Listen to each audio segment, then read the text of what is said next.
নমস্কার বন্ধুরা, গত কয়েক দশক ধরে আন্তর্জাতিক মঞ্চে যখনই পাকিস্তানের কোনো নেতা বক্তব্য রেখেছেন, একটা শব্দ তারা বারবার ব্যবহার করেছেন: কাশ্মীর।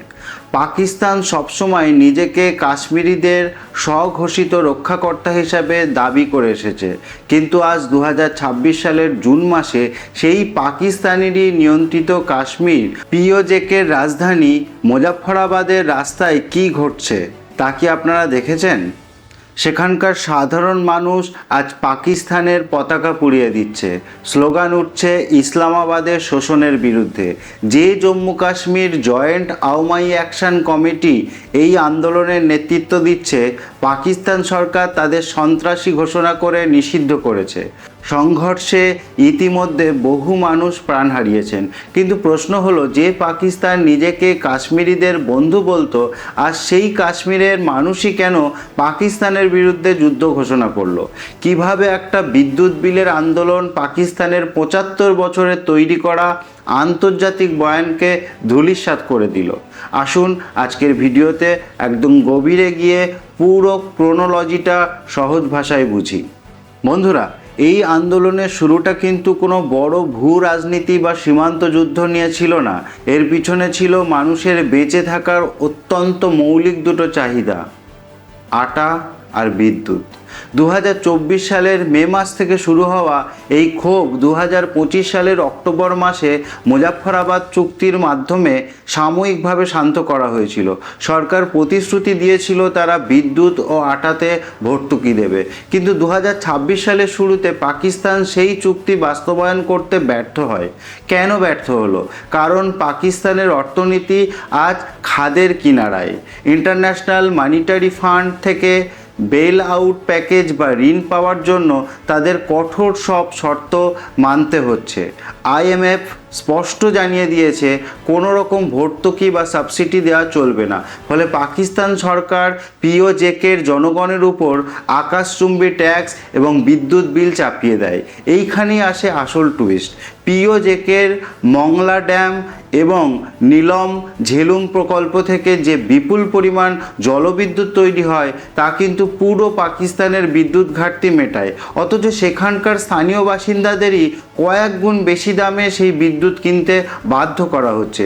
সাধারণ মানুষের যুক্তি খুব সহজ ছিল: আমাদের জল, আমাদের পাহাড়, আমাদের বিদ্যুৎ, তাহলে আমরা কেন সিন্ধু বা পাঞ্জাবের চেয়ে বেশি বিল দেব? এই অর্থনৈতিক বৈষম্যই ক্ষোভের আগুন জ্বালিয়ে দেয়।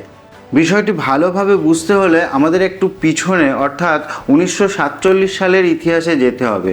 দেশভাগের সময় জম্মু কাশ্মীরের শাসক মহারাজা হরি সিং ভারতের সাথে অন্তর্ভুক্তি চুক্তির সই করেন, কিন্তু পাকিস্তান সেনাবাহিনী উপজাতীয় লড়াকুদের ছদ্মবেশে কাশ্মীরের একটি বড় অংশ অবৈধভাবে দখল করে নেয়, যাকে আজ আমরা পিওজেকে বা পাকিস্তান নিয়ন্ত্রিত কাশ্মীর বলি। পাকিস্তান এই অঞ্চলটিকে বিশ্বমঞ্চে স্বায়ত্তশাসিত বা আজাদ কাশ্মীর হিসাবে প্রচার করে। তাদের মূল বয়ান ছিল, ভারতের কাশ্মীরে অত্যাচার হচ্ছে আর আমাদের কাশ্মীরের মানুষ স্বাধীন ও শান্তিতে আছে, কিন্তু বাস্তব চিত্রটা সম্পূর্ণ আলাদা। হিউম্যান রাইটস ওয়াচ এবং জাতিসংঘের বিভিন্ন আনুষ্ঠানিক রিপোর্টে বারবার উঠে এসেছে যে পিওজেকেতে প্রকৃত কোনো স্বাধীনতা নেই। সেখানকার সংবিধানে স্পষ্ট বলা আছে, কেউ যদি পাকিস্তানের অন্তর্ভুক্তির বিরোধিতা করে তবে সে কোনো সরকারি চাকরি বা নির্বাচনে অংশ নিতে পারবে না। সবচেয়ে বড় জালিয়াতি লুকিয়ে আছে পিওজেকের বিধানসভার 12টি সংরক্ষিত আসনে। এই আসনগুলো রাখা হয়েছে পাকিস্তানের মূল ভূখণ্ডে বসবাসকারী কাশ্মীরি রিফিউজিদের জন্য।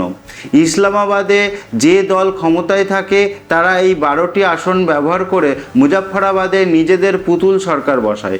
সম্প্রতি যখন স্থানীয় মানুষ এই সংরক্ষিত আসন বাতিলের দাবি তোলে, তখন পাকিস্তানের সুপ্রিম কোর্ট তা নাকচ করে দেয়। আর এটাই ছিল আন্দোলনের দ্বিতীয় বড় ফ্ল্যাশ পয়েন্ট। এবার একটু বড় ক্যানভাসে দেখা যাক, এই বিদ্রোহের পিছনে শুধু পাকিস্তান সরকার নয়, জড়িয়ে আছে একটি বিশ্ব শক্তি যার নাম চীন।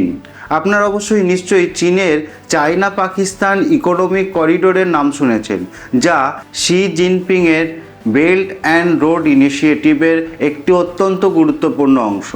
এই সিপিইসির মাল্টিবিলিয়ন ডলারের হাইওয়ে এবং অবকাঠামো প্রকল্পগুলো কিন্তু এই পিওজেকে এবং গিলগিট বালতিস্তানের উপর দিয়েই গেছে।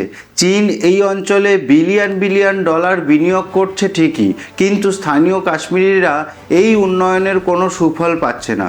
উল্টো তাদের জমি কেড়ে নেওয়া হচ্ছে, নদীগুলোর গতিপথ পরিবর্তন করে পরিবেশ ধ্বংস করা হচ্ছে এবং বড় বড় চাকরি চীনা প্রকৌশলীদের দেওয়া হচ্ছে।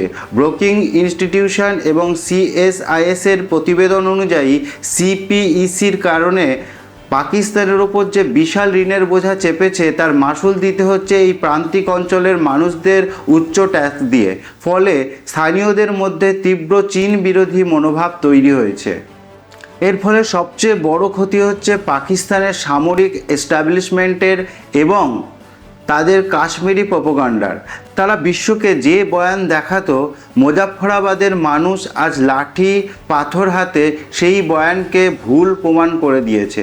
চীনের জন্য এটি অত্যন্ত চিন্তার বিষয়, কারণ এই অঞ্চলে রাজনৈতিক অস্থিরতা বাড়লে তাদের ড্রিম প্রজেক্ট সিপিইসির বড়সড় হুমকির মুখে পড়বে। ভারতের জন্য এটি একটি বড় কৌশলগত ও কূটনৈতিক সুবিধা। ভারতের পররাষ্ট্র মন্ত্রণালয় এবং বৈশ্বিক থিঙ্ক ট্যাঙ্কগুলো বিশ্বমঞ্চে দেখাতে পারছে যে ভারতীয় কাশ্মীরে যখন 370 ধারা বাতিলের পর উন্নয়ন, পর্যটন এবং G20-র মতো আন্তর্জাতিক সম্মেলন হচ্ছে, ঠিক তখনই পাকিস্তানের কাশ্মীরে মানুষ মৌলিক অধিকারের জন্য প্রাণ দিচ্ছে। বন্ধুরা, মুজাফফরাবাদের এই বিদ্রোহ আমাদের একটি অত্যন্ত গুরুত্বপূর্ণ শিক্ষা দেয়। আপনি কোনো জাতিকে শুধু ধর্মের ভিত্তিতে বা কৃত্রিম রাজনৈতিক বয়ান দিয়ে দীর্ঘদিন ধরে দমন করে রাখতে পারবেন না। যতক্ষণ না মানুষের অর্থনৈতিক মুক্তি, বাক স্বাধীনতা এবং প্রকৃত স্বায়ত্তশাসন নিশ্চিত হচ্ছে, ততক্ষণ পর্যন্ত যে কোনো জোরপূর্বক শাসন ব্যবস্থা একদিন না একদিন ভেঙে পড়তে বাধ্য। ভবিষ্যতে কি এই অঞ্চল পাকিস্তান থেকে সম্পূর্ণ বিচ্ছিন্ন হয়ে যাবে, নাকি পাকিস্তান সেনাবাহিনী আরও কঠোর দমনপীড়নের মাধ্যমে এই আন্দোলনকে গুড়িয়ে দেবে? আপনাদের কি মনে হয়? নিচে কমেন্ট করে অবশ্যই জানান। ভিডিওটি ইনফরমেটিভ মনে হলে বন্ধুদের সাথে শেয়ার করুন। দেখা হচ্ছে পরের ভিডিওতে। ততক্ষণে ভালো থাকুন, সুস্থ থাকুন এবং অবশ্যই সচেতন থাকুন। ধন্যবাদ।